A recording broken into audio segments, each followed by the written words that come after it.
রাজধানী মিরপুর ১০ নম্বর গোলচত্বর এলাকায় আন্দোলনকারীদের সঙ্গে পুলিশের সংঘর্ষ ও পাল্টাপাল্টি ধাওয়া হয়েছে।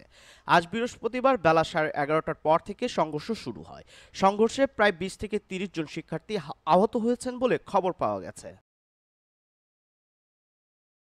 জানা গেছে, বেলা 11টার দিকে শিক্ষার্থীরা গোল চত্বরে জড়ো হন। আন্দোলনকারীরা ধাওয়া দিয়ে পুলিশকে মিরপুর থানার দিকে নিয়ে যায়। আবার পুলিশ ধাওয়া দিয়ে আন্দোলনকারীদের মিরপুর ১০ নম্বরের দিকে নিয়ে যায়।